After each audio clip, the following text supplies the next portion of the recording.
Okay, my name is Marja. I have been a client at Westminster House twice. Once in April of 2013. I was here for about 60 days. And then I returned in 2015 and I stayed in primary care for 3 months, and then I lived in transition for 1 month, and then I moved in with alumni. So I started using drugs when I was about 11 years old.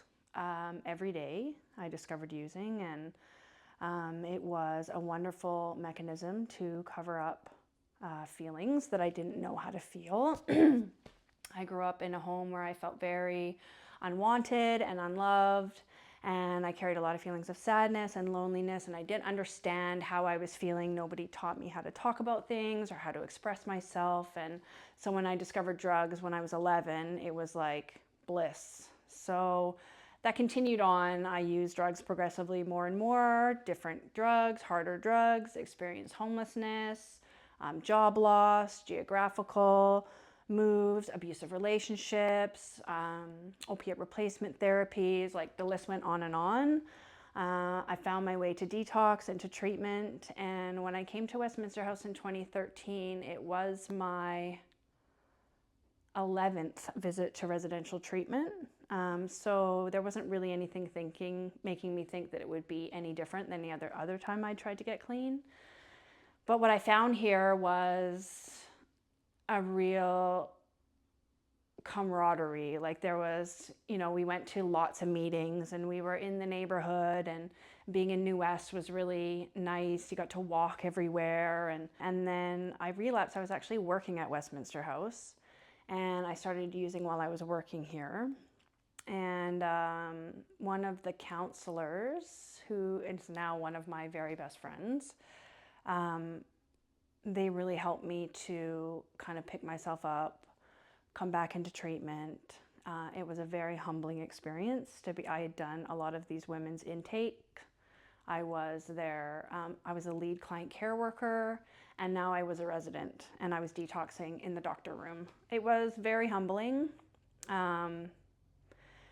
And the women that worked here that were part of my peer group were so supportive in helping me stay. It wasn't easy to stay.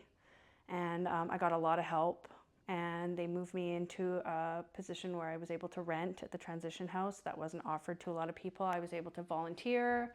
I had a vehicle. I used to drive and do all the grocery pickup and drive women to appointments, and they would pay for my gas. And so I got to spend that summer of 2015 like really just being enmeshed in the community and being of service to not only Narcotics Anonymous but Westminster House and my community at large. And then I moved in with alumni, and I just got to carry on from there. I still came back to the house all the time. I was living in the community just down the street with a woman I cleaned up with in 2013. One of the most important things I learned while I was living at Westminster House was to be honest, to take responsibility for myself. The little things, learning to do the things I don't want to do, because my whole life I was a total weasel, and that was my number one priority, was getting away with doing as little as possible. So when I came here and I had to make my bed, and I had to clean a bathroom, and I had to cover chores for other people, I had to learn how to treat people with kindness, I had to be accountable, I had to show up to a meeting at 8 o'clock. I had to go to yoga at 6 o'clock, which I hated. But I had to wake up at 6 a.m. and go do this yoga, which I couldn't stand. I had to learn to live with people that I didn't necessarily like or get along with very well. I had to learn how to treat them with compassion. I had to learn how to communicate. And all of these things have translated not only into my life as a whole, but my professional life a lot. I've learned how to deal with other people, treat them with kindness, with patience, understand that we all have different strengths and weaknesses. I learned more fundamental lessons, how to carry myself in public, how to speak and not swear, how to invite other people into my life, how to express my feelings, how to self-regulate.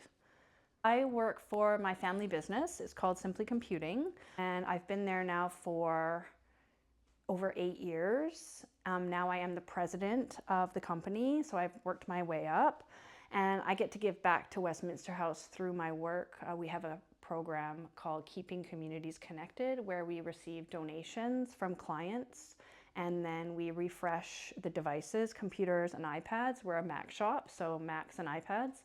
And I bring them to Tressa, who is the Director of Communications, and she distributes them to alumni or clients as they see fit.